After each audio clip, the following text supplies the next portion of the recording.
I told you it's your kind of an audience. You have a clean slate here. Play with it.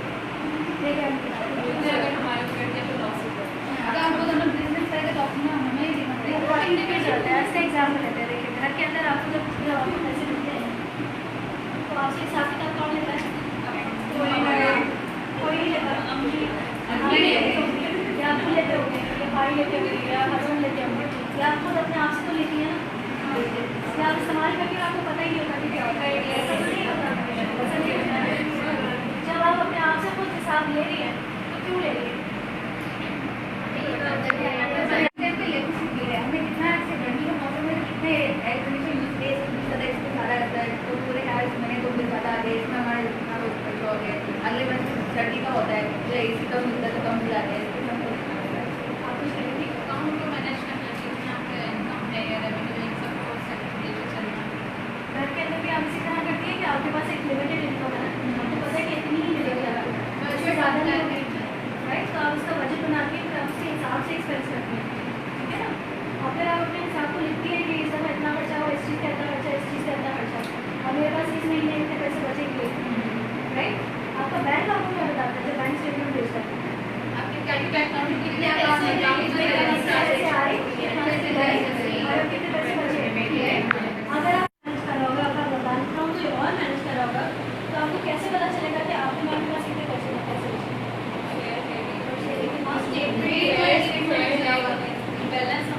Balance amount कितनी है आपको ये नहीं पता कि बैलेंस अमाउंट कितनी है, तो आप बैंक के ऊपर चेक लिखेंगे तो चेक वापस आ जाएगा आपके पास, वैसे ही होंगे, ऐसा ही है।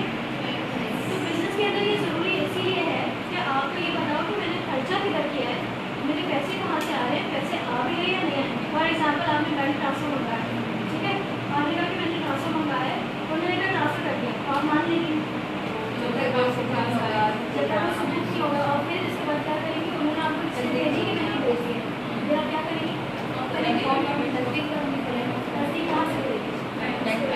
बैंक से तस्दीक फॉर्म करके, बैंक स्टेटमेंट निकाल के या ऑनलाइन बैंकिंग करके, कहीं जिसमें मेरे पास पैसे आ गए या नहीं ऐसे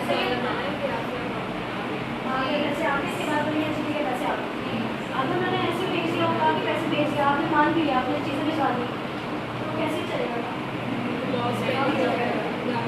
राइट?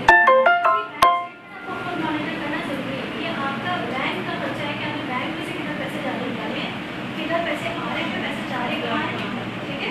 और सिर्फ इसके अंदर सिर्फ ये नहीं है कि पैसे कहाँ से आए और कहाँ पर अंदर कहाँ पर हमने खर्च किए, इसके अलावा इसमें टैक्सेस होते हैं, इसमें चार्जेस होते हैं, तो आपको ये भी मॉनिटर करना है कि एक्स्ट्रा चार्जेस तो नहीं लगते। कभी किसी को लगे एक्स्ट्रा चार्जेस लगते हैं? कभी पैसे आ रहे हैं, पैसे तो दे रहे हैं आपको, या फिर आप टैक्स लग रहा है,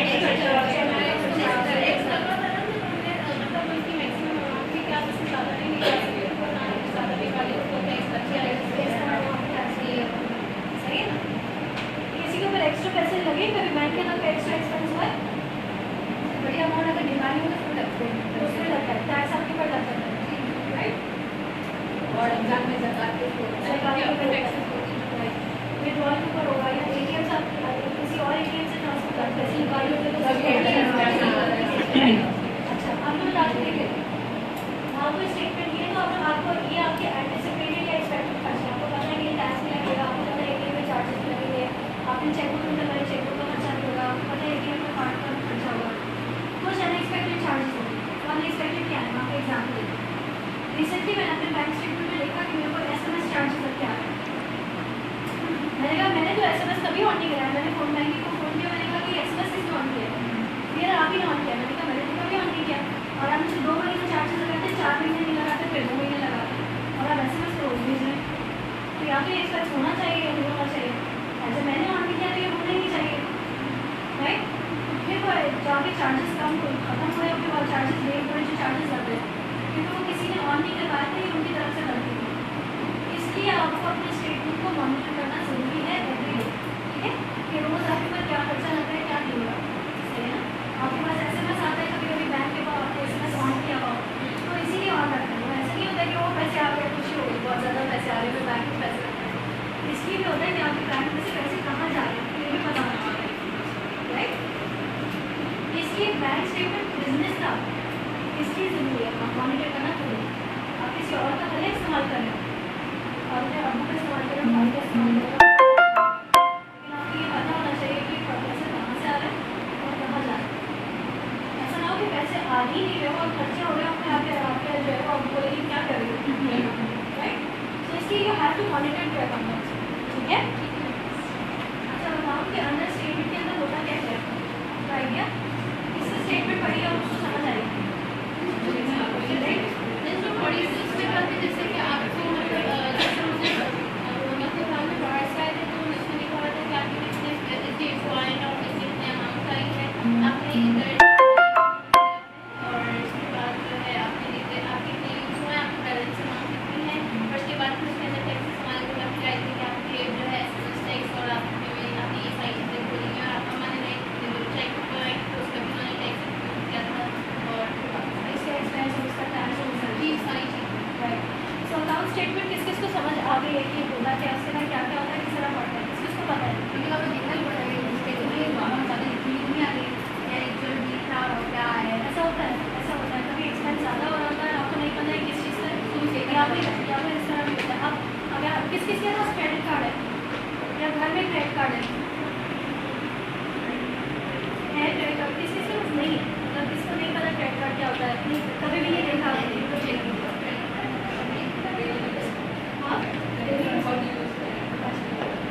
क्रेडिट कार्ड, अच्छा credit card, I think just credit card और डेबिट और एटीएम कार्ड एज वेल। हाँ बस। मतलब डेबिट कार्ड्स भी किसी के पास हैं तो वो जो बेसिकली ऑनलाइन बैंकिंग के लिए कार्ड्स की बात कर रहे हैं। कार्ड और क्रेडिट कार्ड के ऊपर भी मॉनिटर करना होता है कि उसके ऊपर कोई और एक्सपेंस नहीं आ रहा जो आपको नहीं पता कि वो क्या एक्सपेंस है, ठीक है।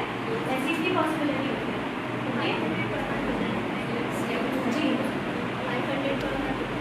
500 का होता है शायद डेबिट कार्ड पे ये मैम मेरा अकाउंट था वो उसका नाम ये स्टूडेंट कार्ड देखा तो मैंने मुझे पूछा कि डेबिट कार्ड तुम्हारा है तो 500 पर मंथ किसकी चार्जेस किस चीज़ के charges? Debit card debit card के कोई चार्जेस नहीं होते। नहीं, डेबिट कार्ड के ऐसे कोई चार्जेस नहीं होते। मुझे शायद बेवकूफ़ बना रहे होंगे नहीं, ऐसा नहीं होता। वो बना नहीं चेक वो नहीं बना बुक सकते, बना वो भी नहीं नहीं बना सकते। सकते, उनके ऊपर केस हो सकता है, वो नहीं कर सकते, ठीक है। सो बेसिकली ये होता है कि आपके पास कभी कभी वो ईयरली चार्जेस होते हैं कि वो एटीएम कार्ड जब बनता है उसके चार्जेस और जब वो रिन्यू होता है उसके चार्जेस, ठीक है। तो ऐसा हो सकता है, मंथली है हो सकता है उसके मिस्टेक हो गई मंथली हो सकता है, लेकिन मंथली चार्जेस होते नहीं है एटीएम कार्ड्स के, इस तरह के मंथली चार्जेस। एटीएम कार्ड्स में लिमिट होती है कि आप महीने में इतने इस्तेमाल कर सकते हैं, इतने निकाल सकते हैं। 500 की लिमिट इज़ वेरी लो, वो नहीं हो सकता।